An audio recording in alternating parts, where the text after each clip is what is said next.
Welcome to the Book Carriers, your favorite book club podcast. I'm Cassandra, the hopeless romantic book carrier. I'm Angela, the logical book carrier. And I'm Becca, the sentimental book carrier. We are three 30-something best friends and busy moms who live vicariously through the stories we read. So grab your cup of coffee, get comfy, and let's get lost in a great book together. Hello, book carriers. Welcome back for another episode. We are so excited. Yeah. Hi, ladies. Hello. Hi. We're excited to be here. I'm a little sickly, but that's okay. You know, we've hit our flu season, or we've been in our flu season, but you know, we're here rocking and rolling, and I'm feeling good. And y'all brought me out of my little cave. I'm like, no, I have to meet up with Becca and Cassandra because we have to talk about this. Yes. Oh my gosh. Yes. Do we have a lot to talk about? Do we have a lot to talk about? I know I see you with your little teacup, and I know you're powering through. We appreciate it because we do have a lot to talk about. I know that we've been really excited. Our group chat has been popping off. We're covering today chapters 37 through 51. So the first half of the second part, is that? Yes. Yeah. So right half. after part 2 starts, and then we stopped kind of midway. But so, ladies, what are we thinking so far? Are we liking it? Are we vibing with it? Well, let's just like recap, just like a quick recap. I don't know. I'm thinking where we were right when we ended, right? Violet just got like beat up, right? To a pulp, poor girl. And her mom, right? She just like spilled all the beans. Yep. That was like the very, very end. And then she was getting taken away to get all fixed up, right? Mm-hmm. And so we begin. Yes. Yeah. So now they're arriving, and they're meeting up with Brennan and the rebellion, and kind of what we expected. You know, at the end of the last book, we thought, okay, this is where they're going to be. They're going to be at this, you know, they're going to be at the rebellion in the next book, and we never expected her to go back to the war college, but she did. But now we're kind of where I expected the second book to start. But I'm so glad that it happened the way that it did, because I feel like this just adds so much to it. All the people that they brought with them, what dynamic is that going to look like, you know, with these relationships and friendships not being confined to the war college? I mean, what rules are going to apply? You know, they've lived by this codex this whole time, so like, now what, you know? So I just feel like it added some really cool right expectations. Honestly, yes, it's crazy. It's like immediately worlds colliding, right? I mean, it was crazy. Yeah. Brennan's back for a bit, and then we have, I don't know, what stuck out to me the most, what I was most excited about, what I have been waiting for, was Mira's reaction. Yes. That's what I have been waiting for. I mean, it has been building up, you guys. I've been so angry about like everybody keeping all these secrets from Violet, and I'm like, Violet, why aren't you angry? Why aren't you getting mad at all these people? Yes. And then finally Mira comes in, and she is it. She is like the embodiment of like all the anger and just like letting it out. Yes. Right? Yes. Her She reaction. like punched him in the face. I mean, that's literally what she did. And I was like, yes, that is like, and it gave me some peace and some like, because I've always had in the back of my head, like, what if Mira knows? You know, like, what if Mira is like, she's a little bit more in on it than we think, or knows more than what we think.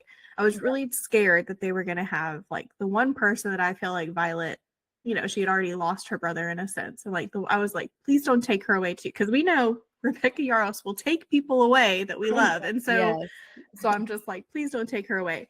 I was so glad when she came and they were all reunited. It was a beautiful, even though she punched him in the face, but rightfully so. And I feel like that was just perfect in her character, you know? Yes.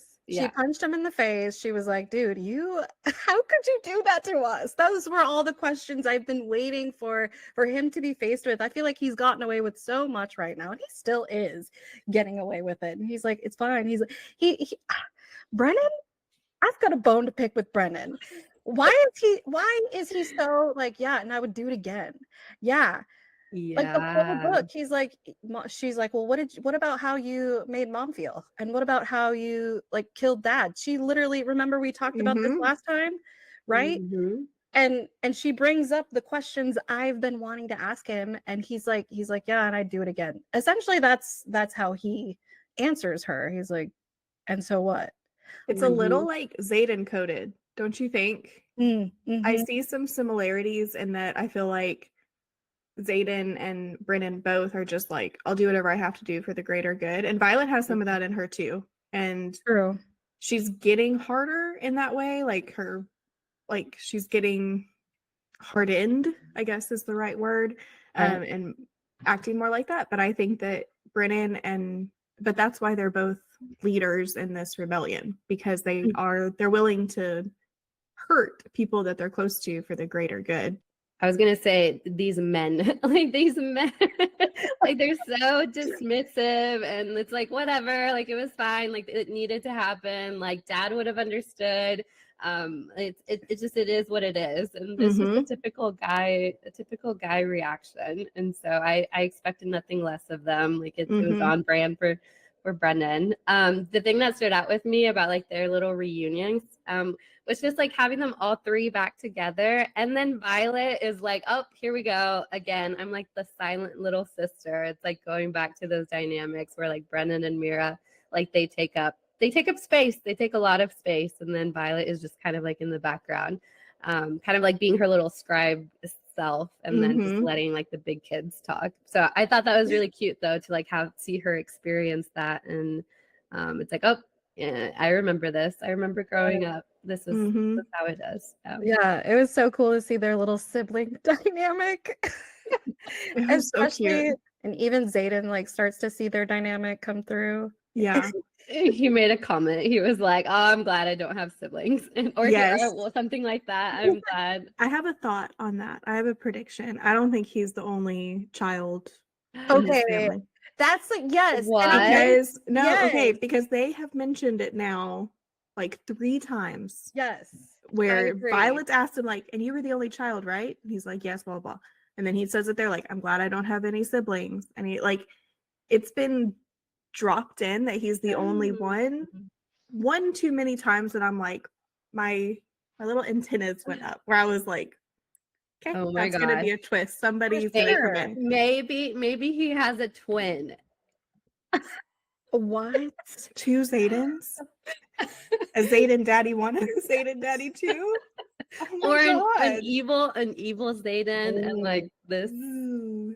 Maybe something Violet that's been Zayden, turned into one of the bloodsucker the people. Venom people. Yes. Oh my gosh. Yeah, I Yeah. think for sure. I don't think I noticed it before until this part that we've read. The Mm-hmm. first part. I heard it twice, I'm pretty Yes. sure, him Yeah. talking about it. Yeah. So I do And think it made me wonder, like, wait, does he have siblings? He's never really has he said.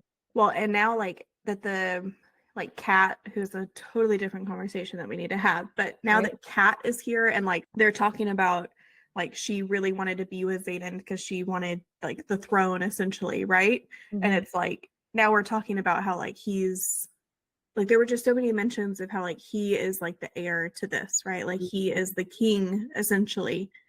Plus also mentioning how he's the only child a few times. Like somebody's gonna come in and try to like disrupt that. That is such an interesting take. I literally, that was not a thought that I had, but it makes so much sense. Like y'all mentioning now. It's just the Right. perfect twist, you know? Sorry. Y'all were mentioning about how Zayden comments on like the sibling dynamic, right? Whenever they're all reunited. Yes. I just thought that was like it was nostalgic for me because like I know as we were growing up, right? Like we had such a tight knit friend group, like we were always together all the time.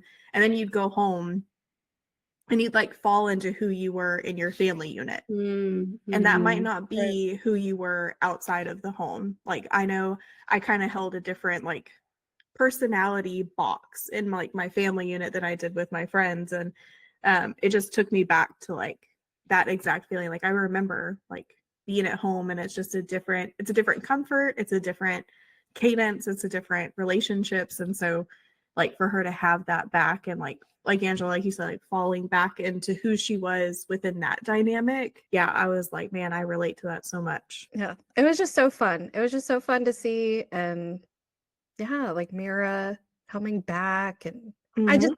what I also liked was like, I know we talked about it as well. I was like, do you think Mira knew when she was trying to give her little tidbits of, do you think? And she's like, no, I had no, like, she apologized. She said, I'm sorry for not recognizing that's what you were talking about. And Mm. She's I like, really I'm like so that. sorry. Yes. I'm so sorry. I was like, I just, oh, thank God. yeah, I really liked that tidbit, and I really liked that we got to see more of Mira this time. And I love the Mira Violet dynamic. We've got to see so much more of that, and how protective she is of her, and also how she's learning that Violet doesn't always need protection, right? Mhm. That I really like that too. Yes. She's like takes a step back sometimes. I don't remember Yeah. exactly when, but she's starting to learn that, hey, whoa, Violet's just got all this Mhm. power. Yeah, I was just gonna say she's giving Violet like her space and like the respect she deserves for like how powerful she is. Like she's powerful in her own right, and she's brave, she's proven herself, and like they need to get out of her way. And that's exactly what Mira was doing. So I like it. Yeah. And I loved that this part too, like that we are seeing her relationships with different people grow more, like with Mira, with Brennan, with Dane, even eventually, Yes. which I'm telling y'all, like Dane's he's having his redemption, just like I said, and I'm so happy. But like we're seeing all of this, and because Zayden's off doing other things, and I felt like there's so many times, and I know we mentioned this before, like when enemies become the lovers, sometimes the steam just runs out. It's not as interesting. The author's trying to keep other things going to keep you whatever. And it's like they still have that kind of like bickering. There's still like a little bit of like, can I fully trust? Can I this and that? But they've kind of just accepted that they're together overall, right? And they bicker a little bit. But because he's off doing other things and there's this whole other war that Violet is so engrossed in, like she's so integral, she's learning her more about her signet, she's doing all of these things. And it's like we've been able to it really was until the end when I was thinking about, okay, how is the relationship with Zayden and Violet been this time? And it's like we really didn't see a lot of it. And that didn't bore me. You know what I mean? Like because those other relationships and how they're developing are so interesting and they're so well done. And I just feel like Rebecca Yarros has done a fabulous job keeping interest, even once the love interests become together. Yes, I would completely agree. I was just gonna say that, Becca, like I think the first question you asked us, like, what do we think about like this part? And what came to mind is like character development. Like we see so many different sides of like all of these characters developed, and I loved it. Like everybody's growing like in so many different ways, and so that's immediately what comes to mind. The last thing I want to say is about like this whole protectiveness, and you're saying like we didn't really see a lot of like Zayden and Violet. But at the beginning, or like as a couple in the first couple of chapters, we actually see Zayden being overprotective. And I actually liked to see that little dynamic. It was cut short by Violet super quick, so efficiently. It's like, do not do this to me. You've never done this to me ever in your life. You know who you sound like right now? Dane. And then she like slams the door in his face. I was like, oh my God. Like, man, just kick him in the balls. Why don't you? Like, damn. Exactly. Oh my gosh, that was so perfect. That was so perfect. Yeah, so he kind of tries to like be a little overprotective, and like it comes from like his, I think he talks about it, like his trauma too, of like, whenever I think he says that whenever Sigale told me that they were torturing you and I couldn't get to you, like my world turned upside down. I was, whatever, devastated, heartbroken. I forget exactly what he says, but like since then he wants to keep her like in this little box, and like, but Violet is like, no, you will not do that to me. And so I just thought that was precious of like their relationship and how they worked through that. Yes. Yeah, he realized what it would be like if he couldn't save her. Like he got a taste of that and he was like, nope, can't live with that. I think that just feeds into our idea that they're mated beyond just the dragon mate. Like there's something deeper that's connecting them and like literally would kill them if something happens to one of them, like more than just oh, if you die, I die. It's like more like, no, like I'll die of heartbreak, you know? Yeah, definitely. There's something more. It's definitely something more special, something more unique that they have going on. So, but that was lovely to see for them to work through that Yes. dynamic. Do we think that this carried over this protectiveness? Because you said it happened towards the beginning. Do you think this carried over into our meeting of Takaris? You know, Violet she just couldn't let it go that she and everybody they got together, the six of them, the six strongest writers, right? They tried to do their plan and it didn't fall through, and so she's like, all right, well, I guess I got to go do what Zayden told me not to do, which is go see, I think his name is Takaris or something with the Yes. T, Yeah. right? That She's sounds like, right. let me go. She's like, let me go figure it out. Like, it didn't work. We tried it. We tried the safe way, Zayden. We tried your way, but let's try my way. Cause yeah, right. Yeah, I'm gonna go behind your back, like, and I think she says it, like, "F you," like, Yes, Yeah. you're not gonna Fuck take me. him. Yeah, I'm not. exactly. Yeah.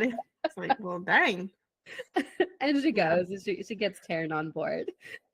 Oh my gosh, yeah. Oh, and then Taryn's like, oh yeah, I promised that I would like I would shield, but I didn't Oh, promise. yeah, What's the exact thing that he says? I promised I wouldn't tell Sigale that we were going, but I never said she couldn't sense it or that she couldn't Yeah. pick up on it. Yeah. And yeah, because as soon as they land, like, Zayden is there. Like, you're not where I left you, Violence. I'm Yes. like, exactly. Yeah. I saw, or I highlighted that line. Come again? I beg your Yes. pardon? Oh my God. Excuse me, your pet? No, I'm Yes. not. I'm not your pet. But it was nice to see that their little squabbling and bickering during that time. Mhm. Yes. Yeah. I have to find it because it kind of goes with the whole sibling dynamic too, where he's like, one plan falls through and then you and your siblings come together and try to go into like the depths of despair. Essentially. Yes. Y'all, Yeah. that whole scene when they were coming into it, because this is where we finally get to meet what's her name, huh? Yeah, I was like, Cat. I think this is a good segue into Cat. I can't wait to talk about Cat. I just knew she was going to be the main topic of discussion over this, like, in this whole episode. I'm so excited to talk about her. But before we get to Kat, I do have to point out some of the toxic things Zayden started saying. What in the world? What is with him? What is with him? Y'all, The Zayden hate please tell me on this podcast I know. was so unexpected for not- me. And like, the more that y'all talk about it, the more I'm like, yeah, he is awful. But when I'm reading, I love him. But y'all I convince me to hate him The by thing the is- end of every podcast. The thing is, I love him, like, but he makes me so mad, just like Violet. Like, he makes me. I mean, he makes so Violet mad too. mad. I think he's supposed to make you a little mad. Yes. Oh, God. There are some things I have thoughts on, like a few things he said. Like, I had visceral reactions as I was reading, but I don't know if you're talking about that part yet. It's like happens a little bit later, but I do want to get to that point. I was gonna say I'm thinking it's He's probably making Dane that, look pretty good, huh? but Yes. the comments he's making at this section here, I'm like, what are you doing, Mhm. man? He starts saying things like, "Oh, wait till you see the butterfly garden." Like, Yes. Oh, where he says, so he's walking them through. He said, of course, notice the gardens or whatever, and then he's like, just be careful. If you've been drinking, no railings, And it's like, why did he have to say that? Why did he have to say, be careful if you've been drinking, because like you might fall into the pool? That's what he's saying. There's a pool, but just be careful if you get, if you had a little too much to drink, you might fall in. I'm like, okay. That comment just like came out of nowhere. Why did he have to point that out? Why? Why? Because what did it sound like to you? Like he was. I mean, she even says like the Zayden's been here often enough to drink to have fallen into this pool. I mean, it's supposed to like make you question, like, why do you know this place so well? And so, but yeah, it was a little. I mean, I didn't even pick up on that when I read it, but now like reading it now, I'm like, that is a little off for Zayden to say. Like Zayden honestly would probably just be like, fall in the pool yourself. Like if you're dumb enough to not see that there aren't any railings, then that's on you, But like, did it sound like smug to you, Cassandra, or like? To me, it sounded a little smug in the sense that he's like, I don't know. He's like, I've been here a lot. and I don't like that. And she knows, and the fact that she's thinking it too. She's like, wait, so he's been here long enough to like drink and be chill and fall in the pool. Well, you know, why was he here in those circumstances? And why does he feel the need to bring that up right now when we're in this like dangerous situation? You know what I mean? I just felt like it was really like he was just kind of saying, I don't know, like he was just kind of being a little toxic. Like trying to make her jealous kind of thing. Yeah, trying to bring about like some sort of feeling in her, and it does. She clearly comments on it, and that's not. I swear that's not the only thing he says. She continues to question him, like, why is he saying this? Well, now I'm thinking like if I was in Violet's situation and the guy that I was with said something like that, I would too. I would be like, my hackles would go up. I'd be like, you've been here before. Yeah, that's how I felt. I was like, why does he feel the need to bring that up right now? Yeah, unless and it's like hurt me a little bit, and then when a little jealous. And then when she puts it all together is because she sees Kat. Of course. And all of a sudden show up, and she turns out to be the niece of Takaris. And what? So I feel like we need to definitely talk about Kat and Violet. Where to begin? What do y'all think? Yes. What did y'all think?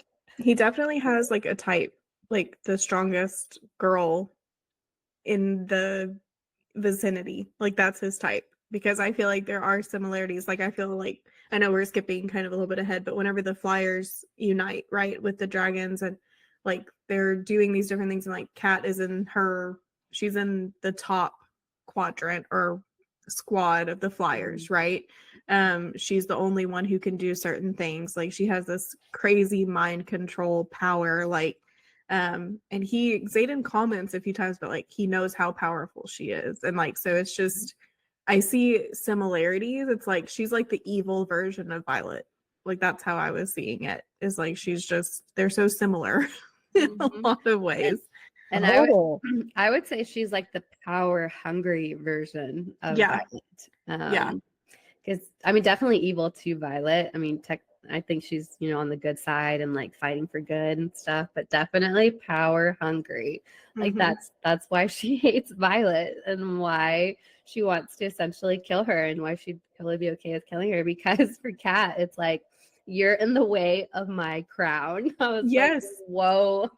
Yeah, that was like some heavy just revelations on Kat's part. I mean, she was just like, I'm gonna tell you exactly why I hate you, and it was a little like, well, damn, like don't keep your cards too close to your chest or anything. I mean, she was like, I'll tell you right now, like she has no like worry about anything in terms of like hurting Violet or ruining her reputation or ruining what, her goals and why she really is in it for the different reasons. She's just like, I'll tell you exactly why, and I'll kill you in the process. I don't care. But I think her mind control is, I was gonna say, her insane. Signet. Yeah, of course she would have that signet. Of course she would have it. The fact that like this whole time, they're arguing with each other and they're having this conflict. You're thinking that like she's kind of forcing her to feel this like insecurity, and she's kind of getting in her brain. Oh my gosh, the whole dynamic of that. And then Xaden finally tells her like, hey, no. She just kind of like, emphasizes what you're already feeling. Yeah. That was like a big shocker to me. I felt so bad for Violet, because this whole time she was thinking like, oh, she's just getting in my head. It's just her. It's all her. And he's like, hey, I'm going to tell you something you don't want to hear. Yeah. That was hard. I know that was hard. I'm sure that was hard for her. Yeah. Well, the first like interaction that she had with Kat, and like how just insecure she was feeling, and this was before we knew what Kat's power was. But when I was reading it, I was like highlighting it and like making notes. I was like, she's being so annoying right now. Like I was really like, oh God, like I don't want to read all about like if this is gonna be her feelings towards Kat the whole time. Like this is gonna be obnoxious. This goes against everything that I feel like I love about Violet, and so and then whenever it came out, I was like, oh, thank God. Like I hate that that's her power, because I know how powerful it can be, but I was also like, oh good, I'm glad that that's not like how Violet is feeling in terms of the intensity of it. Yeah, I thought Rebecca Yarros did such a good job of writing, especially like Kat's, how Kat's gift. I think it's not called a signet; it's her gift, It's her and how gift. like right something like that, or their gift. I think that they refer to it that way. That's right. She doesn't have a signet because she's not a writer. She doesn't have a Mhm. dragon, right? Yes. Yeah. Yes, yes, yeah. Yeah, they're flyers. And Yes. even though they're pretty similar, they get their powers from the griffins, right? Yeah. But yeah, I thought Rebecca Yarros did such a good job of like the way she wrote it. And I just do have to say, like, because it's all building between Violet and Kat. It's, throughout every single interaction is like intense, and it hits like that breaking point or like that boiling point of their sparring session.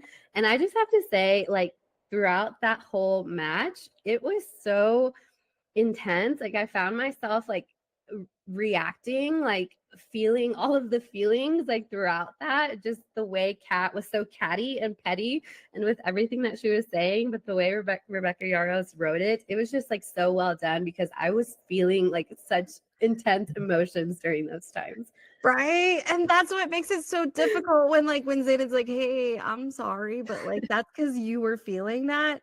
Oh, that just like it hits way harder. It hurts so much more. Yes. That was rough. It was rough. And no, I completely agree, Angela. I had the exact same thoughts when I was reading that because usually like during the sparring and even sometimes like the more intense like battle scenes and things, I kind of find myself skimming a little bit because I'm like detail, whatever. Like give me something meaty, right? But that specific scene, like I was reading like word for word. And so that's what like I hate Kat, but I kind of like love to hate her. Like I feel like she's a great addition. And like I mentioned before, like Zayden's not around as much, so we've seen these other relationships, and not all of them have been good, but we've gotten some like different. And I know we talked about like we need like a love triangle, we need another love interest, and granted, it's not reciprocated on Zayden's side, but it's somebody else like vying for one of them. Besides just Dane being hopelessly in love with Violet, but he's old news at this point, right? And so, but yeah, no, I think that any scene that she's in and we get that much of like character development on top of some action, like bravo on Rebecca Yarros's part for the way she did that. Right. And like, okay, so I think it was Imogen, she said something like, wouldn't you kind of fight for Zayden if you had him? Yeah, if you lost him and then yes. When she said that, that provided like such a perspective for me for Kat, because honestly before it I was like hater, of course, but when she was talking about, well, that was my crown, that was mine, I was like, okay, I do have some sympathy because honestly, yeah, I would be the same if I fully thought that's who I was going to be with and I was going to be queen. And then just like all of a sudden he starts showing up and he starts protecting the girl that he said like he hated this whole time. I do kind of get where Kat's coming from, and I kind of feel for her because I would hate to lose him too. Yes. As but much as you hate him. Right. Well, yeah. Oh, I hate him, but I love him. Oh, I love him. It's a love hate. Yes. Well, I feel like too, like when she was like yelling at Violet, she's like you, like we all hate you because of what you've done to us. Like there was so much emotion in that speech where she was just like, and you kind of had to take out like how much we know internally, like we are not Violet in this moment. Like what if we were on the outside? What if we were a flyer and that? And like, yeah, like I would be like, yeah, tell her, Kat, like if you don't know what you know. And so it's like, I love her as a character. I hate what she's doing to Violet. She's awful, but I love her addition as a character to the story. Yeah, because even her, because there's another layer. There's the whole her being upset at Violet because she thought Violet sacrificed Luella. The hike scene. Yes. I know, like I feel bad for Kat and stuff in that situation. I do, because that's honestly, that's kind of, if you think about it, that's how Violet feels towards Dane, you know, with Liam's death and things like that. She kind of blames him for Liam's death. She can't get past it. She still can't get past it. Mm-hmm. And it's like, kind of like, well, I feel for you, Kat. We've already told you that, you know, she wasn't responsible for it. She almost took out a couple of people herself. What's her name? Luella, because she couldn't make it, right? But that was crazy in That's and a of great itself. pair. I hadn't even thought about it that way, but yeah. I just thought about it because I was like, you know, the sympathy points for Kat, you know, she's one of those like you hate to love her. Same thing with Xaden, but no, she's way worse. Same thing with Dane. I feel like it's more like Dane. Like yeah, like you love him, but you hate him at the same time, or you don't even love him, but you just have a distaste for him. Yeah. That's the perfect way to describe it. A distaste. Yeah, like a distaste. Like he just kind of sucks. But do you want to talk about the hike scene? Can we talk about that whole scene? And first of all, I have a totally different side note that I just want to mention, and we don't even have to dive into it. There are too many characters. Too many names. I find myself like long pressing to like search them in the book to find out even like professor names that I feel like I probably should know by now. And they just keep introducing like, oh, Xaden went to battle with this person, this person, this person. I'm like, am I supposed to know these people? Or are these the first time that they're mentioning these names? You know, and it's just like there are too many characters for me to keep up with that at this point I'm just like, unless it's like one of the 4 squad mates or Kat or Sloan, I'm just not even gonna try to remember, and I'll just search it next time they pop up, because if they pop up again, they're probably gonna die because she doesn't like, you know what I mean? Like she keeps popping up these names, and then a few pages later they die, and it's like, quit introducing new people and then killing them off. Like it's that the hike scene. I was like, okay, well somebody's gonna die. One of these people are gonna die because she just introduced them. She told us their name, and now they're gonna die. Like it's just her pattern. And it's just but I had a note where I was like, too many people, like I can't keep up and I can't keep straight who is who and who belongs where, and are they a professor, are they a student, are they in this leader, are they in that squad, are they in that wing, are they in it's just it's getting very difficult to keep track of, because I felt like, remember at the beginning we were like, oh, so thankful for the graphic to see all the different well, it doesn't matter now, they're not even there anymore. They're not there, and now they have flyers versus writers, and you know, the different the assembly, because I made a point to figure out, well, who's this council that Xaden's like ahead of or whatever. It's the assembly, and I guess some of the professors are from the assembly. The whole too much. A lot going on. It is too much. And I completely agree, especially in this hike scene. And I remember as I was reading it, I honestly did lose track, and I wasn't even trying to keep track at that point. So whenever Luella was falling, and I think somebody else was falling, and I'm like, I don't know who's falling at this point. Somebody is falling.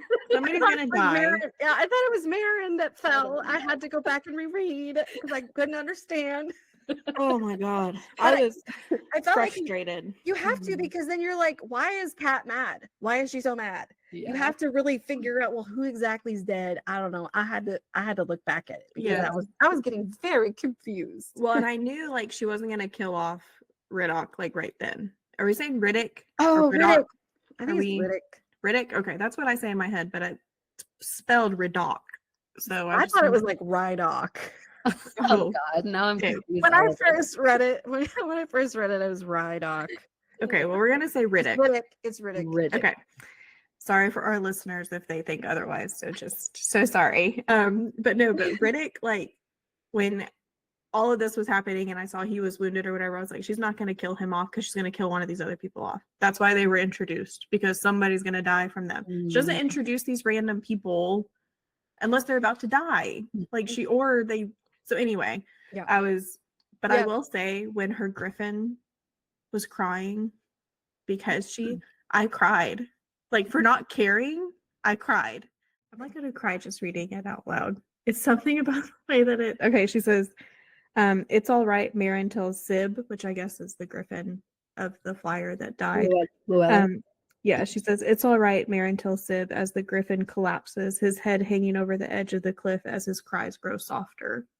And it just like it ripped me because like I envision these griffins more as like dogs or like horses, you know, and like I just so like I don't know, something about that like just like the visual of them like hanging the head over the cliff and like slowly passing away. And then she says, "You have earned an honorable death." And then it made me like tear up, and I was like, I For can't believe sure. I'm crying over this griffin that I met 3 pages ago. But Well, Becca, I think, okay, here's what I wanted to ask you guys too, is like, what did y'all think of that? I think it has to do with it. What did you guys think of how the flyers were talking to the writers about like basically the barbaric way yes, of the threshing and all that? Like, they're not used to that. They're not yeah, used to death that way. and being put through trials to see who can survive, not just who can make it, but who can survive. God, yeah, she's like, so what happens if you fall? Do you die? No. It's like, what happens? Like, what do you do with all the bodies? And they're like, what? Like, what do you do with all the bodies that You walk just up on you? swim to the shore and you try again. Like, what the hell? It's like the people and the writers are so desensitized. Yes. Or what was the one part where they said something and like all the flyers like audibly like gasp, and Violet was like they would never survive a day in Pascal. What is it? It was Oh so my funny. God, I remember. Yeah, that was I a just good. read that part too. Yeah, I really liked that. I liked the different how they kind of were like commenting on just like, no, that's not normal. It's really not normal to just be Yes. so used to death that way and Yes. be put in those situations on a daily basis. Yes. Yeah. Oh, here it goes. It says this is whenever they like just put the flyers and the writers like they're like, we're gonna spar it out. Like choose your opponent and let's to get it all out of our systems, right? Because y'all are like killing each other in these classrooms and whatever. And the Imitario. See, this is like that's one of those professional like, who's that? And he's been in there since like the beginning of the first book, but I still but he says, at Basgath, we had a method for addressing grievances between cadets. You may ask for a challenge, a sparring match that ends when one of you is unconscious or taps out. And then they say, or dies, Eric adds. The flyers collectively gasp, and the majority of us roll our eyes. They wouldn't last a day at Basgath. It's like just the ego or the like, just the, like, They like would that, last a day. like they would last a Why day. And it's like, should nobody you? should. Nobody should be Exactly. okay with that. The point is like you shouldn't have to be put through all that. Yes. And so I love that. anyway, it was just like I highlighted that because I was like, man, like the egos on these writers too, like they just and kind of rightfully earned, but at the same time, like, and I feel like we're supposed to kind of be like, man, like they're badasses, but I'm like, these people are unhinged. Like they're not well. Like I would be like one of the flyers, I'd be like, I want to go home. Not what I signed up for. Yeah. But I think that's what's supposed to happen. It's like this huge disconnect, like this huge dissonance of like the writer's worldview and like the flyer's worldview. And they're so like starkly different. And then there's so many different examples there. I think the one that stands out to me, or the one I remember right now, is the one where they're reading the death roll or the death names of people that have died, and they read the writers who have died, and they're used to it. They don't really react. I think they have minor reactions, but they're very like stoic and very like, oh, okay, it's another day. I mean a little bit more than that, but whatever. But then they get to the flyers names, and then they read like one lose name. It. Yes. I think one person like starts wailing or crying, and then everybody like joins to like comfort them and like huddles around them, and and the writers are just like, oh my gosh, I'm never gonna get used to that. Yes. Oh my God, yes. There were several moments where, man, I was like, the differences in the way that they were, that they react to death. Yeah. That they react to death. Yeah, and they're like, what? You're not gonna get used to like them just being people, like being humans and just having feelings? Yes. This is our blood. Like, how do you expect us to react? Like, Yes. right? Because isn't it like, wait, this is different? Didn't they say this is different because it's like our brother and sister? It could be our family at this point. Yes. But Yeah. yeah, the thing is, it's like it's not different. It's not. A death is a Yeah. death, right? Yeah. But even Violet, like, she says at one point when somebody says something, she's like, I cried like an infant when Liam died. So, like, I like let them grieve if they want to grieve. And like Sloane kind of agrees with her. And I'm just like, and that's the other thing too, is I feel like Sloane's character development in this piece, especially, she was side by side with Violet on the hike. And then, just like we've seen a lot more of her and more of her being like okay with Violet. And I also know that like they kind of have a common enemy now, right? Like they all hate Cat. And so so I feel like Sloane's like I've enjoyed Sloane more. She's a little bit less bratty now than she I was agree. before. She's been humbled a bit, I think. She's been humbled, yes. And I'm like, I can't believe she's still alive. Like, like I feel like she just had so much growth to do in terms of her fighting and survival skills. Oh, I hope she makes it. I hope she makes it to the very end and like becomes a part of like Xaden and Violet's, I don't know, private council or something. Yes. Yes. I hope so. I think that she will. I don't think that Rebecca Yarros would call Liam and Sloane like a brother and a sister. I feel like Sloane was our replacement of Liam, like in a way. Or I have trust issues over here with these authors. Or that's true. She could kill Sloane the way she killed Liam, like protecting Violet, and like it's an honor. Oh, honor. No way. She's like that would kill Violet. Violet would just be like, I can't do this again. I can't. Liam would have wanted me to protect you. Yes. Oh, exactly. Exactly. Oh, please don't do it to us, Rebecca Yarros. Please don't. Please don't. Oh my God, don't put ideas. What if she's listening to this? She's like, that's a great idea for the next book. Like, please don't put ideas out there. That would be terrible. But that would be terrible. The last thing I'll say about like the way that they like the difference in like emotions, like the way they react to death, it was also really sweet to see how the Griffins, how they mourn together too. I think on the hike. And like when that one passed away, and like everybody like mourned or like cried together, like the whole mountain mourned together. So it's like, an outwardly expression of emotion that was not acceptable at Bazcast. Yes, we're like Taryn and all the dragons are such like smart asses, and so like that's beneath me, like just egotistical, and and like the Griffins are just so much they just seem like big dogs to me. Like that's how I envision them. I know that's not what they look like, but like she kept talking about like nuzzling under the chin and like kind of cuddling with them and stuff, and I'm like, man, you try to do that to one of the dragons and they'll like blow you to smithereens with their flames, so it's just, I think if I like could go back, I would be like a flyer. Ooh. I would never be a writer. I wouldn't survive. We've already discussed that. Like I would fall off. I wouldn't even make it, to the college. So, but I think if I just had to jump off a cliff and then swim and then do it again, it's a little bit less intimidating. Pretty much get a big puppy.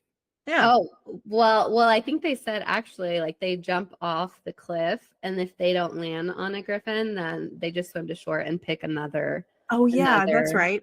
I think artillery or something else. Infantry or something. Yeah, something like that. Yeah. Yeah. Oh, the other point that I want to bring up is like this whole like seeing how the flyers are so different from the riders. Like I think it changes Violet. Like she's like, oh wait, maybe I was wrong whenever I told Ree that the gauntlet is the good thing or threshing is a good thing because it makes us stronger. Like maybe it doesn't actually make us stronger, it makes us, I don't forget what she says, but colder in my eyes. But maybe like this relates back to what we've been talking about. Like, is she gonna turn out like her mom? Is Violet gonna turn into like that general, like stone cold, like ruthless? And I think she was on that path. But now I wonder if she's like kind of like gonna find a middle ground or something. She's been reminded of how you can go through this process and like save some of your humanity. Like the flyers are showing that like you can still be at this level and you can still do this job and not be so desensitized to death and being okay with it. Right. Yeah. And I think it shows too, like in her fight with Kat and Zayden, like she hears Zayden's voice and it's like, I know that you can kill her, but that doesn't mean that, you know, you're gonna be okay with it. Mm-hmm. I don't care if you kill her. It really doesn't matter to me, but you're gonna care. And so he's even like the reason that he loves her, one of the reasons that I think, I mean, I might be putting words into Zayden's mouth, is part of the fact that she is such a badass, but she also has that humanity. You know, Yeah. she has that heart. And so, and she's like, man, he's right. Okay, I gotta, because you know, I hate her guts, but I wouldn't be proud of myself if I killed her. Yeah. So she does, like, slowly she starts to lean into that general side where she's like, let me just go ahead and end this now. And they say that again too. They're like, do you want us to kill her? We could just kill her. Right? Don't they talk about Yeah. that? Oh yeah. They talk about it a lot. Yeah. And Her it's just like, squad. yeah, she thinks like, but no, let's not do that. Yeah, she's taking the high road instead of like the ruthless, cutthroat, I'm gonna kill everyone road. Yes. Yeah. No, absolutely. What do we think about Mr. Dane and his redemption arc? I can't go one episode without talking about my husband, Dane. How do we feel? What was like the first sign for y'all that Dane was getting his redemption? What was like the first glimpse of it? I thought Dane was going to have redemption from the beginning. Oh man, that's because you're the writer, Becca. You're the writer. You can pick up on these little details. I just knew, I was like, they're not making us hate him enough. Oh yeah.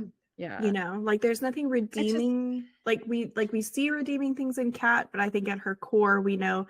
But Dane was too good for her whole childhood, and he had too much of a history with Violet that I knew he wasn't truly evil. And I was like, he is gonna end up having this friendship with Zayden down the road. They're gonna end up working together. And I think we're starting to see that, you know, and I'm so happy because I think that that's the perfect road for his character.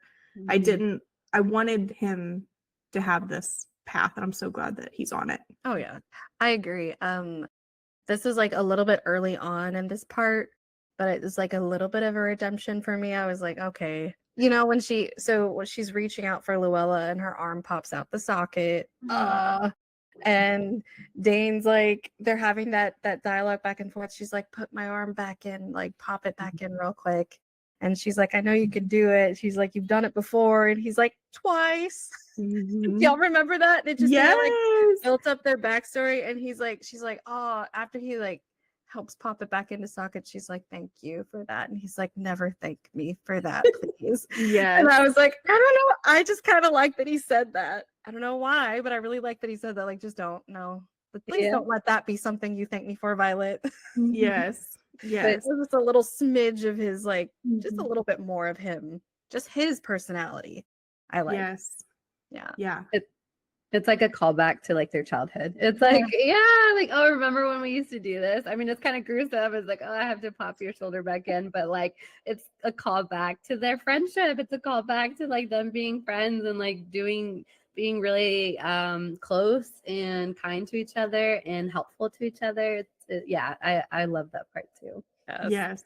Yeah, I love it. I love whenever he showed up to help, you know, translate and, you know, kind of her whole squad seeing, you know, him show up, seeing him be helpful, and like just them being able to have a little bit of a breakthrough. You know, she's not willing to let him fully back in.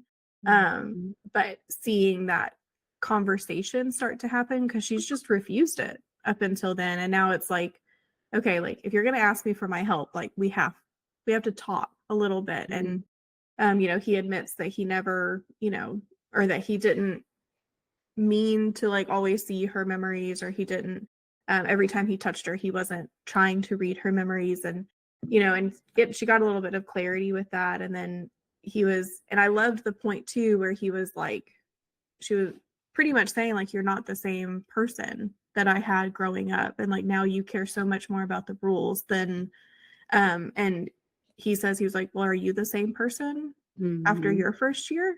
And she was like, you know, that was the point, I think, for her, and made her question in her mind, like, yeah, like I'm not the same person, and it's okay that this changed him, you know, and that he's different because of that. And so I love that explanation and just that conversation with them. They didn't get to a full, you know, they're not back to how they used to be, but it's a step in the right direction. And I love too that Xaden was starting to show up and help them with, you know, different things. And like, you know, he was helping in it too. And it's like, okay, they're going to be besties. I just know it. By the end of this series, they're gonna be best friends. Yes. I mean, like, even from the moment he comes out and he's like, you wanted to see me? And she's like, yeah, I need your help. And he just like immediately jumps in. He's like, all right, what do you need my help with? I will help you. I was like, where was this Dane? Yes. Dane at the beginning. Why can't you just be like this? But it was so, you're so right, Becca. They had that conversation. They found that common ground a bit. You know, she's still pissed, rightfully so. But I do like that they were like, he was like, hey, like, you can't just put it all on me. We've both changed. And we both changed, but like not really. Like, I still love you. Like, I still know that you're one of my best friends. We grew up and I'm gonna be there for you no matter what. And that's what like I was like, he's a ride or die. Now he's finally being a ride or die. And I was like, where was this? Like, why couldn't we just have this? Yes. But I'm happy it's where it is now. Yes. And I love to at the it's at the end of the conversation and she like gets up to leave and he's like, do you love him? And she was like, I do. And he was like, are you in love with him? And she's like, yes, and that's never going to change. And then she says, Dane's jaw flexes and he nods once, then I'll trust him as much as you do. And it was like letting that like, you should be with me instead of him drop.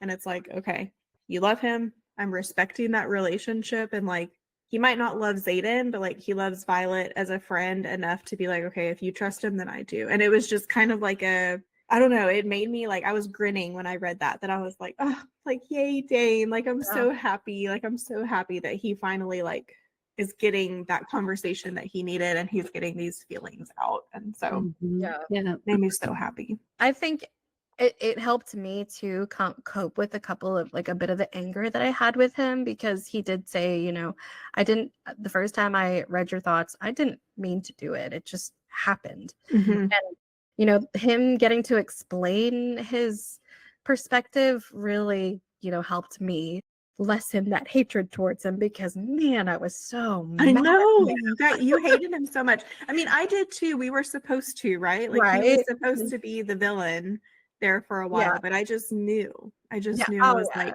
he can't be doing that. He's gonna come back in a strong way. For sure. Well, Cassandra, what about the ickiness? I remember you mentioning that like Dane gave you the ick. Did it heal that for you? Or you still Dane is no, you still have the ick towards my husband? That is so rude. Yeah. I mean, like again, like if I just don't see the steaminess about him yet. I don't see that. I'm not attracted to him. He's just I see him as a friend. I see him as like he is a good BFF for her. And it's just I don't know. I don't think he can come back from some of those things. Yeah. Because you can't take back, you know, the weird kiss after the signet, you know, tattoo, whatever they get. You can't take that back. Now that he knew what he was doing there. And yes. That was icky. So that was icky. Well, talking about a new budding relationship, right? Let's talk about Jasenia and Sawyer. Oh. Just for a second. We don't have much to talk about because they don't do much. Right. But I feel like we have to mention it because we mentioned I was so sad because I thought I might see something with Liam and Jasenia. And then of course now that like we do see like something maybe budding with Sawyer. And I thought it was so cute, him like learning the sign and he only knows like 4, you know, like things. So like he just goes and comes back and Rick's like, you weren't gone very long. She's like, he only knows 4 phrases. Like it's not going to be a very long conversation. But anyway, I just thought I'm really excited to see that be just like a little side relationship. Yeah, and we got to see more of Sawyer too, like a little more bits and pieces of him. And there was like a hilarious part where before Sawyer is trying to ask Violet like for help to learn how to sign. he's like stuttering and like hard to get his words out. And Riddick, he's just like, dude, just say it. Like, you want to learn how to sign. And he's like, dude, what?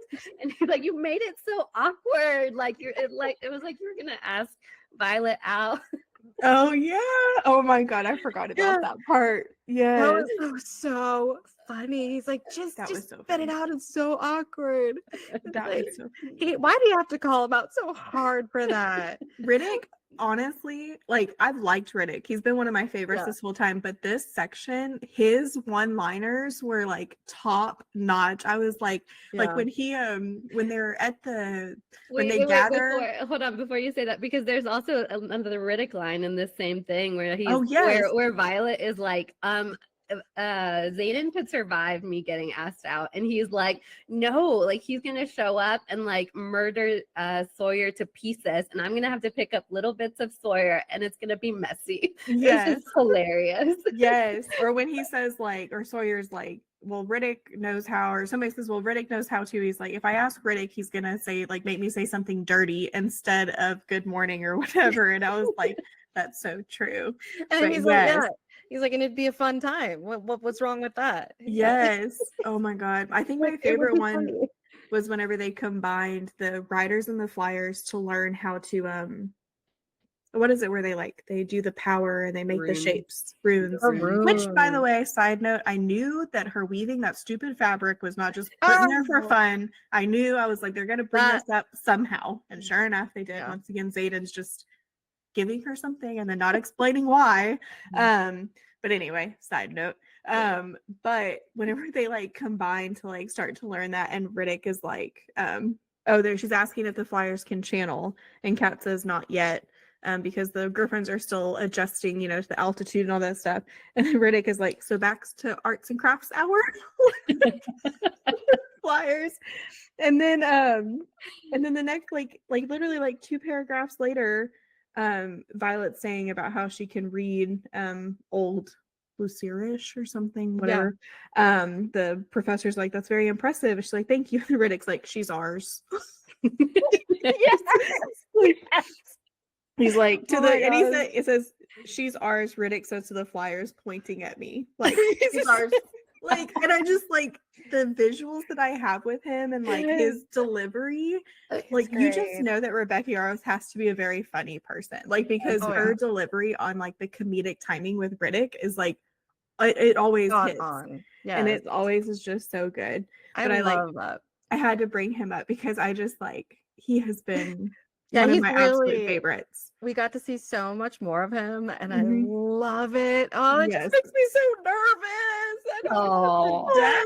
I think that she wanted to scare us that he might die, and she didn't kill him off. So I think that we're okay. I think honestly, no. I think that happened with Liam. Liam almost was about to die, and they saved him, and then he died. But that's why I think that she won't do it to Riddick, because I think we all love him too much. I think if one of them's gonna die, it's gonna be Sawyer. Oh no! And Jasenia, you think? Yes, I'm just saying, like, if one of them isn't gonna make it, it has to be Sawyer, because he's been in there enough, but he's not as beloved. I just have a feeling. I have a weird feeling. It's gonna be. I feel like it's gonna be multiple people. It's gonna hurt. There's gonna be tears, y'all. It's gonna hurt. But yes, I go back to that. I go back to them saying like we said we were gonna graduate together. Again, we're not at a war college quite yet anywhere, but they did say they were gonna graduate. Remember they said that?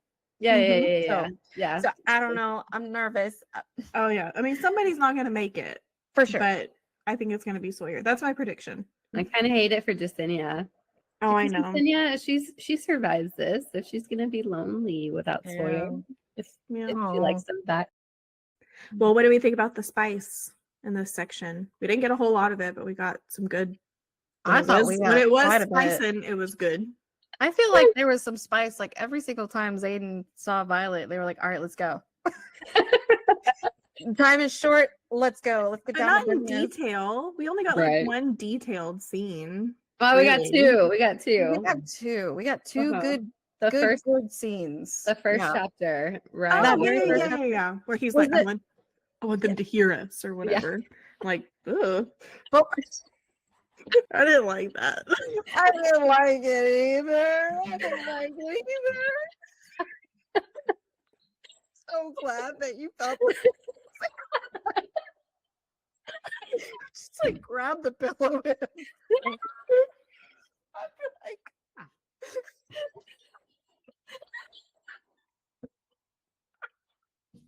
I'd be like, what? What did you just do? What'd you do with my pillow?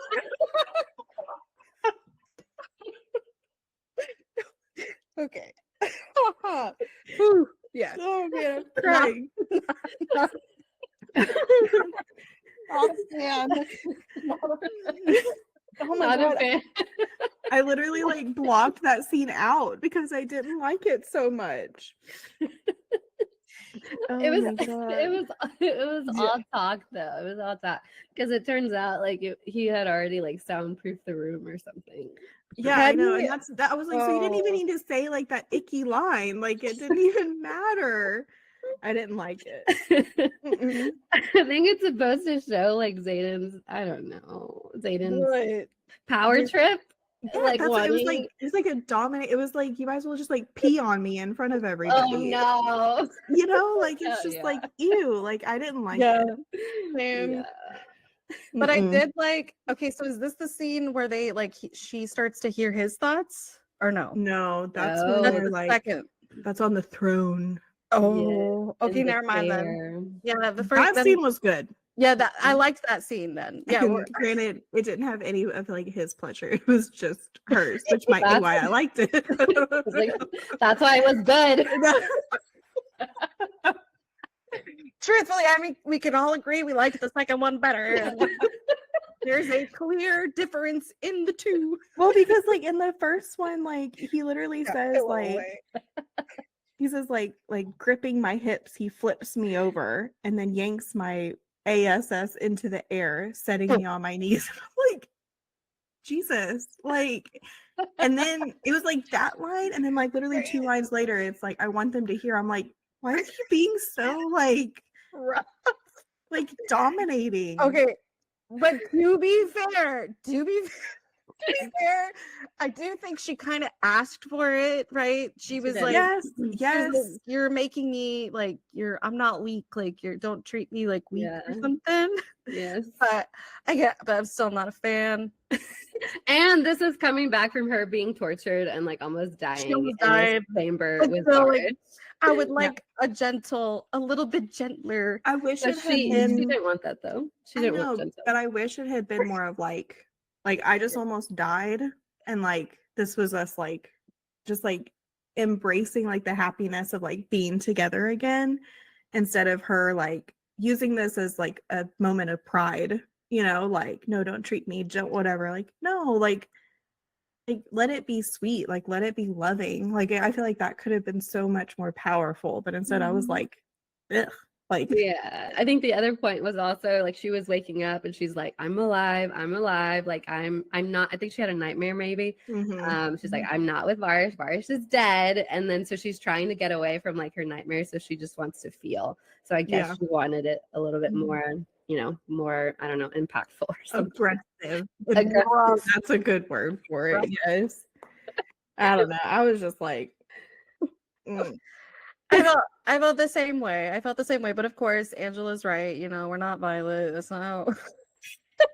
Yes. But the second scene Yeah. was fabulous. And I think his line, like, my house, my chair, my Oh, woman, I was like, take Uh-huh. it, baby. Yeah. Take it all the way. Here we That's go. who I am. Mhm. Let them know. This was the perfect time to be like, let them know, let them all know. Oh, and then he said the thing where he was like, every time we are in this room, I'm always going to be thinking about this moment. Yes. And I love that. I love like you love me, like I'm yours. Like it was just like I don't know, such a declaration. Like Yes. I'm on your mind. Mhm. You're gonna remember me. Yes. You love me. And I loved like getting to see where like it wasn't just her hearing him talking to her through the mind. It was like she was reading his like inner thoughts. Like and it was I feel like it was a different level of like letting her in, you know, like it was Yeah. like Intimacy. it was literally, yeah, like I need her right now. It's like you could hear his thoughts instead of, you know, him talking to her through their minds. And so it was way more intimate in that way. And I was like, ooh, I wonder, that's another reason why I think like they're mated more deeply. Like when you can hear the thoughts, it's different. Like she was him, like she was Yeah. experiencing it from his perspective. Like they like became one, like in a Mhm. way, you know, like their minds. Yeah, but Yeah. it's kind of weird because he says like, "Oh, I shouldn't have done that." So I was kind of, I don't know, it kind of piqued my interest. I'm like, what do you mean? Like I shouldn't have done that? Like Mm-hmm. it Have you was, done this before? yeah, yeah. He says that he's, I mean, I don't know. He says he hasn't done things and he has only ever loved her and things like that. But I don't know. I Oh, agree. That felt weird. How, yeah. Yeah, I feel like he said like I shouldn't have done that, and that like I shouldn't have let like my guard down that much, or I shouldn't have let like my shields Mhm. down that but far. like, it just made me wonder, like, how did has he ever experienced that before? Does he know? Like, I don't think maybe with somebody else, but maybe he can do that to Violet, Mm. you know, because like her Mhm. shields were weaker, and I think he could read her mind. Or could he? Is that like a power of his that he can make someone experience something? I don't know. I don't know. I don't think we're supposed to know yet, but I think that But it's It's coming. interesting. yeah, but the second spice, and it is coming back from, or it's coming from the sparring session with Kat. And you know how I was saying, like with Kat, like that Rebecca Yarros' writing is like so intense. Like it made me feel all of the emotions during the sparring. And it translates really well into that spice scene, like Mhm. with like how intense it got with Yes. the way he was like worshiping her and like it's essentially, Yes. you know, just being The with her. adrenaline carried. Yeah. Yes. And like he was so just wanting for her to get rid of all her insecurities and like not, you know, whatever Cat got in your mind, like that is completely wrong. Let me show you. And the way Yes. he delivered it and so just made her feel like a queen, essentially. Yes. Made her feel like a queen on his chair. And so wanting to prove a point, Yes. and it was done well. I Yeah. have something to say about that scene that I think we forgot to mention was when I think it's important to recognize that Violet recognized Kat's fighting style because it was the same as how she fights because Xaden taught them both. And I think that that was like such a detail that was so like, as a writer, I was like, man, that's like such a good little like tidbit to really like drive it home, you know, because like Yeah. I don't know, I love that, like Yeah. how she said that. Yeah, because Violet, she started to recognize it even before Kat started to say it, which I guess Mhm. that goes with her power. She can sense that she's feeling a certain way about Yeah. certain things. And She can feel that jealousy, that insecurity starting to come out because like they could literally predict each other's moves because they were both taught by Xaden. But I'm just like, it also just, I don't know. It's like Xaden saying like you don't have to like somebody to sleep with them. And it's like, but you liked her enough to like spar with her and like teach her to fight, and you know what I mean? Like it just, ooh, yeah. yeah. Ugh. Ugh. But Yeah.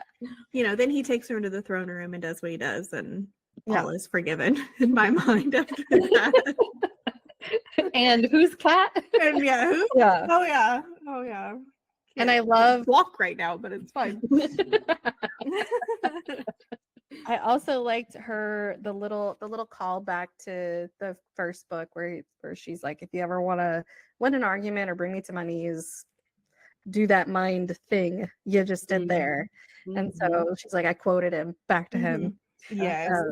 Yeah, So I cute. loved that. So that'll be interesting if that happens again and like how it happens again. Like I don't know I mean, how. it's gonna happen again, I'm thinking. I think so too. And yeah, just like something's gonna lead to it, and it's like, what? That's crazy. Yeah. Yes. Absolutely. But I know but I do want it to be clear. I said, okay, I have a bone to pick with Xaden, but I want it to be clear that I still love him. We still love him on this podcast. Yeah, we don't hate Xaden. He just frustrates us just like he frustrates Violet. I'm Team Dane, so I can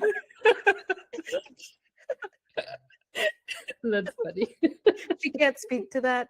I can't speak to that. I know y'all love him. You love to hate Zayden. I just love Dane, but it's fine. Go ahead. I just want to hear y'all's thoughts about this because I had reactions and I don't know if I'm like reading it wrong or like not reading it the way it was intended or because I like had reactions. It was like this after the spice, like right afterwards, and they're talking. And side note, it's so funny. Like Zayden wanted to make a point where he's like basically like gripping the table and like trying to calm down his want, his desire to prove a point. But anyways, so they're talking and they're kind of back and forth, and basically they're talking about Kat, and it's like Zayden's trying to figure out why, blah blah blah blah, and they talk about like, oh, tell me about this engagement, but he says something. And she says, you were just engaged to her for, I pause. I don't even know how long you were engaged for. I feel stupid. And he says, I would have told you if you'd asked. That's the problem here, Violet. You don't ask. Did y'all have a reaction to that? Okay, Cassandra. Visceral. When you say visceral, Angela, I had to go back and reread it. I was like, did he just say what I think he said? Is he blaming her for not asking a question? That's the problem. You don't do it. Are you kidding me? What kind of BS is that? I mean, he said, you're the problem. No. Why? Because how do I know what questions to ask you? Exactly. Right. I mean, she just found out. Like, she just found out that and he's like, well, you didn't ask. Well, I have to, like, damn it, I didn't know. Yes. Like, and just like the way it's written, I would have told you if you'd asked. That's the problem here, Violet. You don't ask. I'm like, excuse me? Yes. Well, and then the other piece that I had a reaction to, and oh my gosh, let me find it. So they're talking about how like Zayden was with Kat and he was like, you don't have to like someone to F them. And she says in her inner monologue, my jaw slackens considering what we just did. His head tilts as he watches me. As I recall, you didn't exactly like me the first time. Do not finish that sentence. I jab my finger in his direction. On the other hand, I was already in love with you. So basically... And how are we supposed to know that? Yeah. Because he never said it. Exactly. So that right after they have this intimate scene, he has to pull this. Why? He was doing so perfectly. Why? He's like, yeah, that's because it's your problem, Violet. You're not doing enough. And then also, what was it that you just brought up? Yeah, I was already in love with you. Exactly. How was I supposed to know? I'm so upset because that's the whole fight to begin with. That's why Violet was mad at him to begin with, was because he wouldn't tell her how he felt. How was she supposed to know? Yeah. But he wanted her to say it. He was like, say those 3 little words, say those 3 little words, say them. And I'm like, bitch, you say it first. And the fact that he was saying, like, on the other hand, I was already in love with you. Like, what do you mean? Okay, so I'm having these reactions too, Cassandra, and I'm glad y'all are having the same one. All right. But then, like, immediately after this, when he says, on the other hand, I was already in love with you, then Violet's inner monologue is like, my posture softens. That right there is why I'm hopelessly in love with him.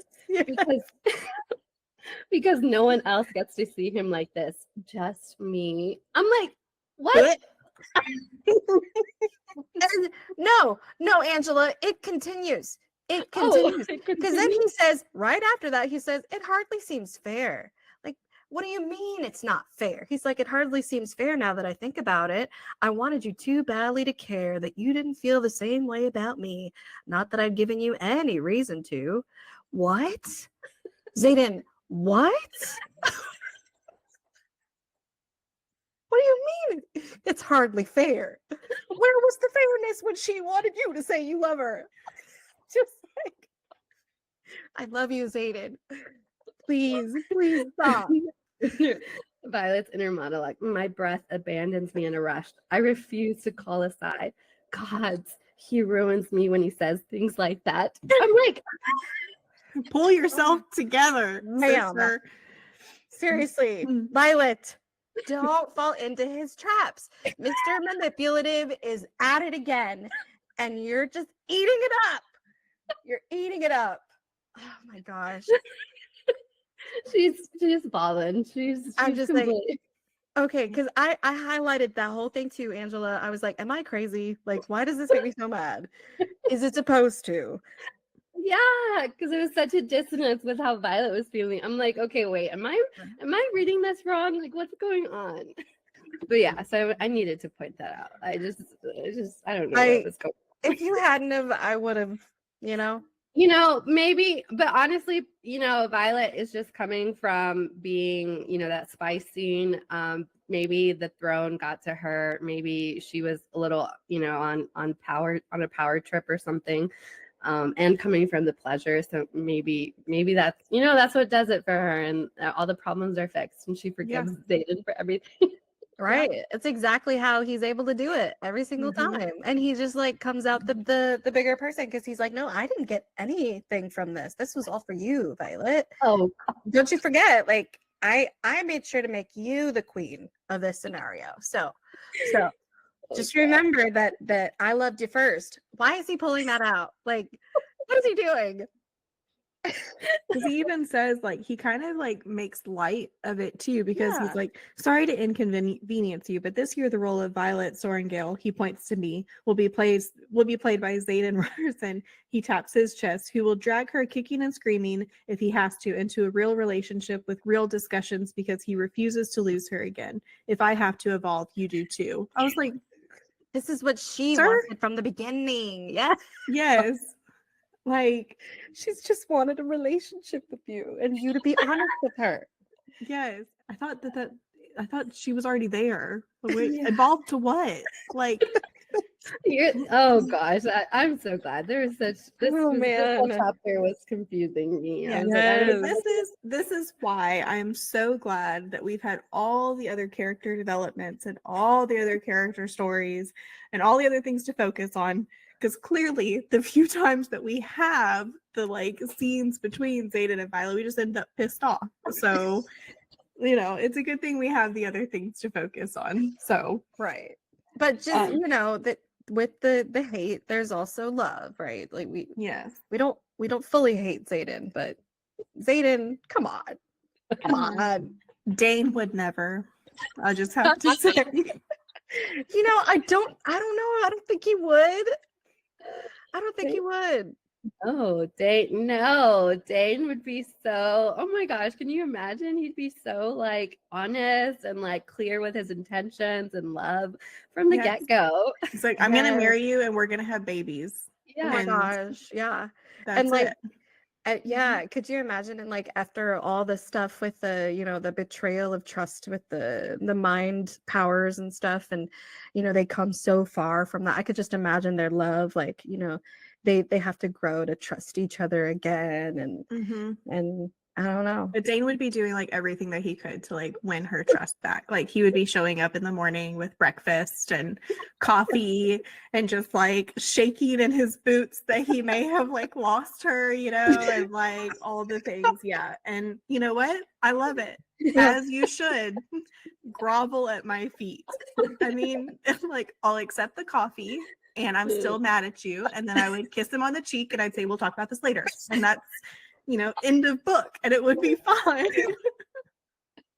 And they lived happily ever after. And they lived happily ever after in their suburban house in a regular neighborhood. Like, look at us. Like in the beginning of the book, of Fourth Wing, we like hated Dane and we loved Xaden. Xaden was like, "Go, Violet! I believe in you. You can do this. I trust you." And then how the tables have turned. We love Dane. Yeah, I love me some Dane. He's starting to look better and better. I never gave up on him. I just want the listeners to remember that I have always loved Dane. So, oh no, you're hoping Dane's listening to this. Like, I've loved you from the first. Loved you from the start. It's like there's like a huge Xaden fan club, and there's like the Dane fan club. It's just me. Like all these girls lining up to marry Xaden, and I'm like, I will marry you, Dane. Okay, so we're getting kind of to the end of this section, what are we thinking? What's going to happen in the next? How's the book going to end? How's it going to wrap up? What are our theories, our thoughts?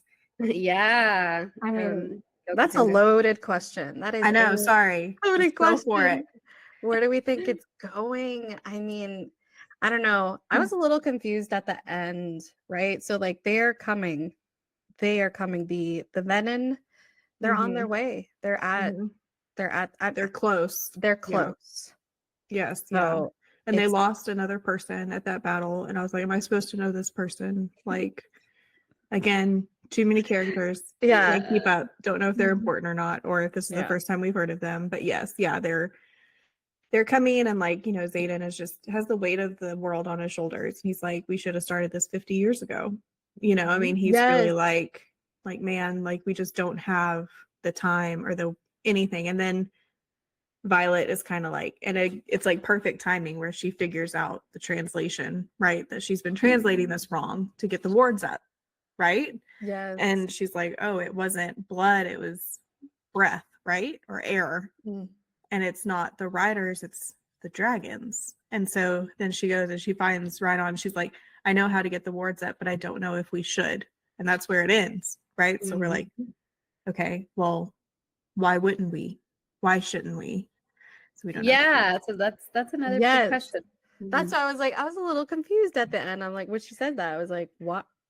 Why? I mean, I kind of have an idea, but it definitely sparked some thought. Yeah, for sure. I have a thought about now that we need, because I've been thinking, you know, the Taryn mentions a lot, especially with Andarna, and like there's a lot going on with Andarna that we don't know, right? Like, we don't know why she slept as long as she did. We don't know, you know, what's going on with her wing. We don't know these certain things, and he keeps saying that the council, or right, the Council of the Dragons or whatever, or the Imperium, or they're still discussing, they're still whatever. And I have this theory that Violet's gonna have to go and like meet, or she's gonna have to like kind of be placed literally in like the dragon's den and like speak to these dragons, or like get them to be able to help more on their side, or you know, whatever that is, because I think that she's gonna need like the 6 strongest dragons to be able to put the wards up. Because I'm like, they keep mentioning these dragons that are making these decisions, but we've never seen them. And so I think that that's going to be a whole scene, a whole obstacle she's going to have to go over. Yeah, because it leads you to believe, I mean, we're thinking it, right? That they now, instead of the blood of the 6 strongest riders, it's the 6 strongest dragons. But then she says, I don't think we should. I'm thinking maybe she read a little bit more, maybe she has a little bit more info about like these. Now if we try to get these dragons in play, like this could be dangerous for them, for us, them mostly, I'm thinking. Especially with what's been going on with Andarna, like saying that she's never going to be able to bear a rider, and that's like all she wants. And she looks just like Taryn, which I think is just everybody's noticing it. Protective of her and like kind of like a father figure to her, but he claims that it's not.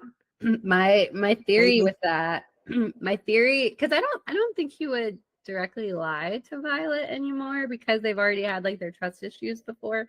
So I think I believe him whenever he's saying he's not like directly his daughter or whatever. But I wonder if he's like the uncle and like she's like a niece or something. And like because they say that her parents died. So I wonder if it's like either to Taryn or Sigale. But no, I guess it'd be for Taryn because they have black. She looks just like him, So I was wondering if like it's a niece and like if it was his brothers. Yeah, like same like bloodline, but maybe not directly.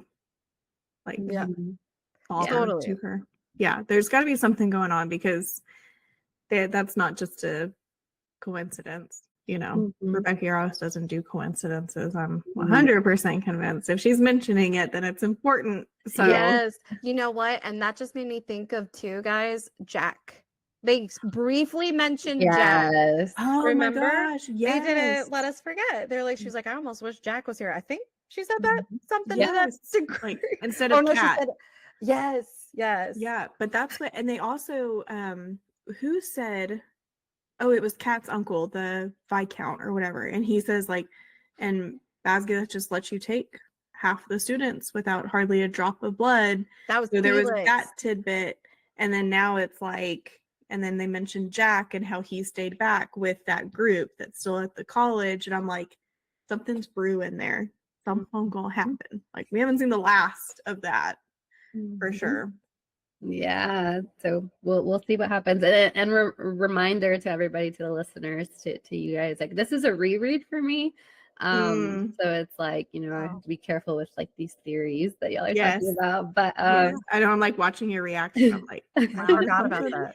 Yeah. But another little, I think it's worth mentioning it, and is like you said, Becca, like Rebecca Yarros doesn't do coincidences, and she keeps dropping these details about Undarnis scales, and like how one time they were like reddish or one time they were greenish, and Violet's like taking note of like, oh, it kind of looks reddish, but I don't know. So that's interesting. So I'm like, what does that mean? And I don't even remember as a reread. So I thought that was an interesting tidbit.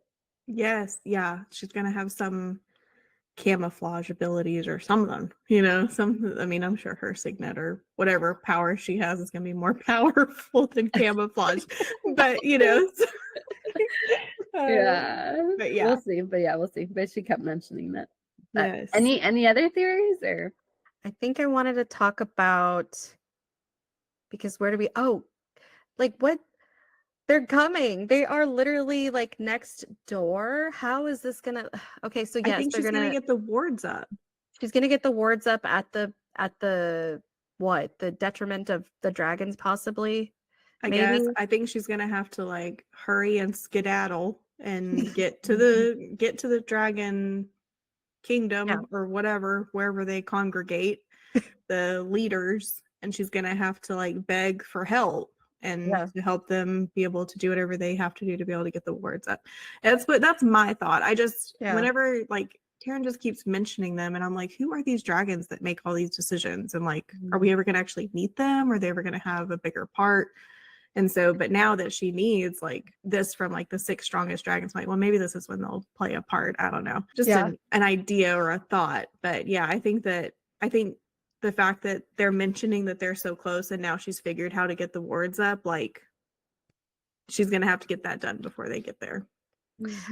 Yes. And I do want to ask you guys, like, I feel like this is like brewing and I want your opinion. I just want to know, what are your thoughts? So like the big antagonist of this story right now, right? We have the wyvern and the venom. But to me, like there has to be more. It can't just be these mythical creatures that are just like wanting power just to have power. There has to be like, why? Who's sending them? Who's in charge of these people? Who's creating them? Yeah, I wanted to kind of talk to you guys about that. Like, do you have any theories about that right now? I'm kind of like, at this point, I'm thinking it's going to be somebody we know, and it's going to be like another. It has to be, because like there's got to be another big twist of like of that. I don't know. Yeah, I don't know. I just thought about it. The big question mark. I'm just like, who's behind this? A lot of times they reference it and they talk about how like their whole goal is power. Their whole desire is power, the venom, right? And they say that it even drives them to like lose their soul. And I think that's a really big important part of this, is like, you know, the very thing, that's what they say, the very thing they're trying to get, you know, just the cost is their soul. And I'm just like, who is in charge of this? Who's wanting all this power, and for what reason? And that, that's a good question. You know, the person that came to mind like so suddenly, Ados. Like me too. Father. That's it. Yeah, I said Ados. I was like, at first I was like her mom and clearly the king. Well, at first I said her mom because they were like, this was before mom had the heart to heart, you know, I did this to protect you, blah, blah, blah. So she knew about it. So mom knows more too. Mom knows more. We almost made it a whole episode without me getting on my soapbox about the mom.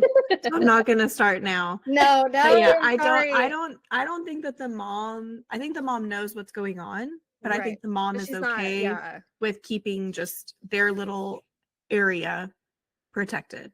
and Yeah. she's fine with if innocent lives die, Yeah. to be able to not risk the lives of their people to save Yeah. others.